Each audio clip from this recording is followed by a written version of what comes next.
ડેડિયાપાડાની ચોપડી પ્રાથમિક શાળાના 12 વિદ્યાર્થીઓ એથ્લેટિક્સ મીટ 2024-25માં વડોદરા ખાતે વિજેતા.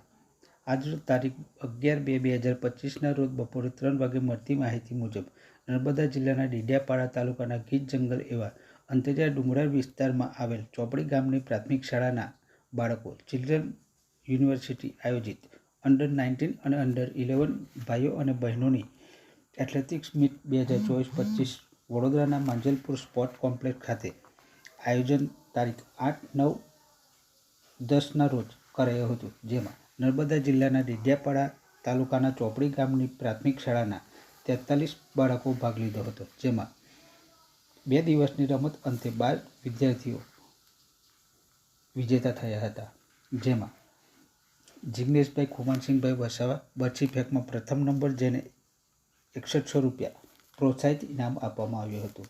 વસાવા રસિકભાઈ હરિસિંહભાઈ ટેનિસ બોલ થ્રોમાં બીજો નંબર, જેને 5100 રૂપિયા ઇનામ આપવામાં આવ્યું હતું. વસાવા જ્યોતિકાબેન રમેશભાઈ બરછી ફેંક ત્રીજો નંબર 3500 રૂપિયા. વસાવા મિતાલીબેન ગણપતભાઈ ઊંચી કૂદ 5મો નંબર 2100 રૂપિયા.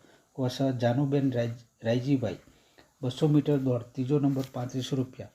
વસાવા અરવિંદભાઈ રામાભાઈ ઊંચી કૂદ ચોથો નંબર 2500 રૂપિયા. અજીતભાઈ દિનેશભાઈ 400 મીટર દોડ ત્રીજો નંબર 3500 રૂપિયા. વસાવા સ્નેહાબેન છગનભાઈ 400 મીટર દોડ 9મો નંબર 900 રૂપિયા. વસાવા દિવ્યાબેન વિપુલભાઈ 600 મીટર દોડ 10 નંબર 800 રૂપિયા. કપિલાબેન રામજીભાઈ લાંબીકૂદ 10 નંબર 800 રૂપિયા. હર્ષદભાઈ શાંતિલાલ લાંબીકૂદ 4 નંબર 2500 રૂપિયા. આ તમામ બાળકોને રોકડ રકમ આપી પ્રોત્સાહિત કરવામાં આવ્યા હતા.